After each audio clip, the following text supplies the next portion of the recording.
শুভ সন্ধ্যা বন্ধুরা, আমার চ্যানেলে তোমাদেরকে অনেক অনেক স্বাগত এবং ভালোবাসা। শ্রাবণী বক্সের শ্রাবণী বলছি আমি, অবশ্যই তোমরা চিনতে পেরে গেছো, আর জায়গাটা দেখে তো বুঝতেই পেরে গেছো, শ্যামলী পরিবহন। আই লাভ শ্যামলী, একদম ঠিক। তোমাদের শ্রাবণীদি বাড়িতে বেশি দিন বসে থাকবে এটা অবশ্যই তোমরা জানো, একদমই সম্ভব নয়। তাই আবারও সেই জিনিসপত্র জামা কাপড় গুছিয়ে বেরিয়ে পড়লাম।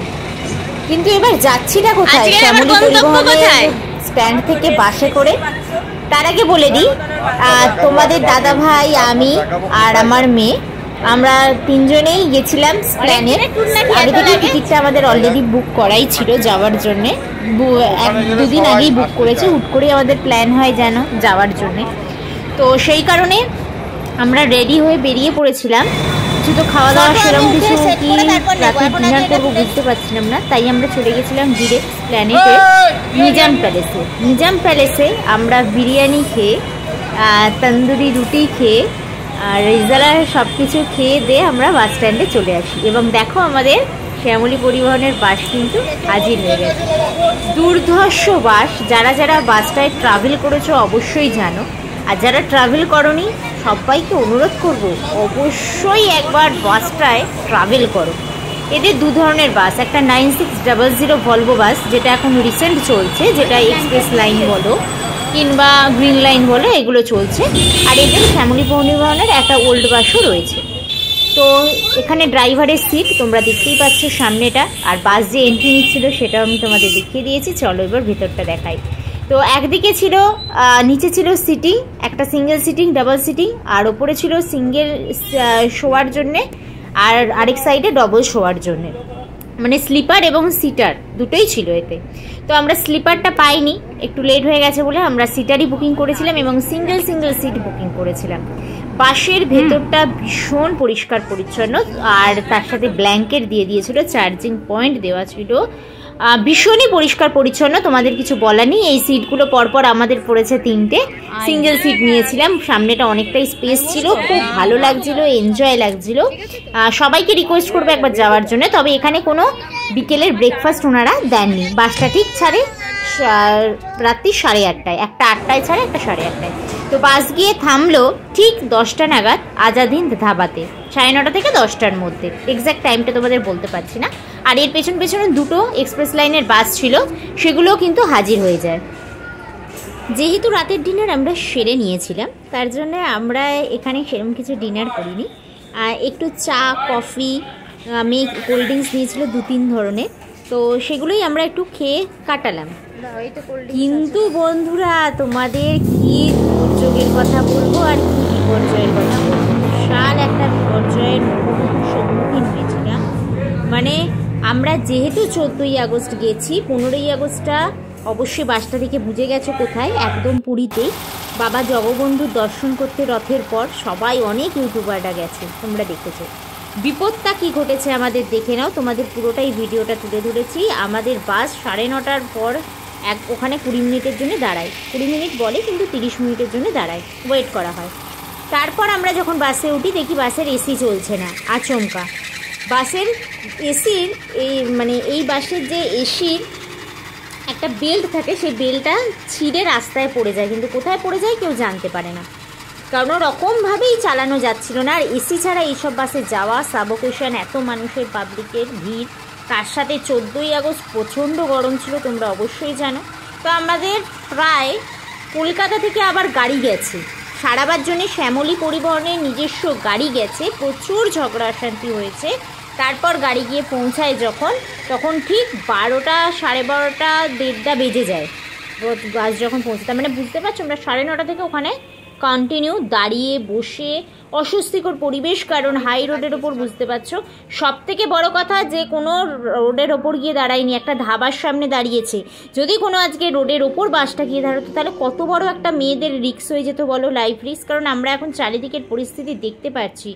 রিসেন্টলি আমরা একটা ঘটনা দেখে নিয়েছি, তো গা শিউরে উঠছে।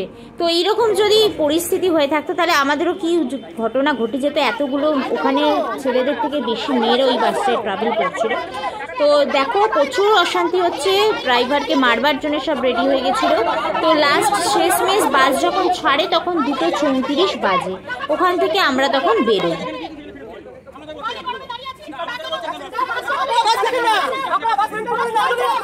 মা মা ও মা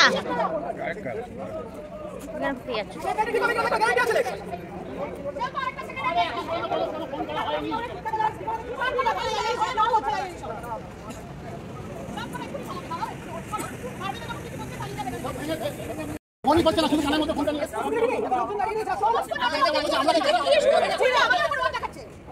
চিল্লালে কি হবে না, চিল্লালে কি হবে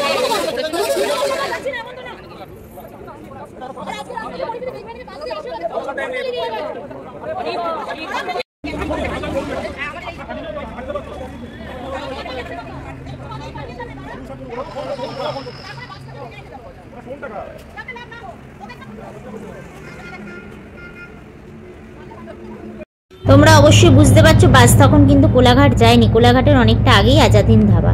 তো এই রকম ফাঁকা রাস্তায় যদি আজকে বাসটা খারাপ হয়ে যেত এই অন্ধকার পরিস্থিতিতে, তাহলে কতটা মেয়েদের জন্য লাইফ রিস্ক থাকতো। এটা কিন্তু ওখানকার বাসে যারা লোক ছিল, দাদা বা যারা আমার ছোট ভাইরা ছিল, তারা কিন্তু পরিস্থিতিটা বুঝতে পারছে। তারা কিন্তু বারবার ড্রাইভারকে বোঝাবার চেষ্টা করছে যে পরিস্থিতিটা কি দাঁড়াতো। তো তারপর 2:34 বাস ছাড়লো, তখন রাস্তাটা একটু হালকা ফাঁকা লাগছিল, তাই তোমাদেরকে সেটা নাইট ভিউটা একটু বাস থেকে যতটা সম্ভব তুলে ধরবার চেষ্টা করছিলাম, পুরোটা সম্ভব হয়নি।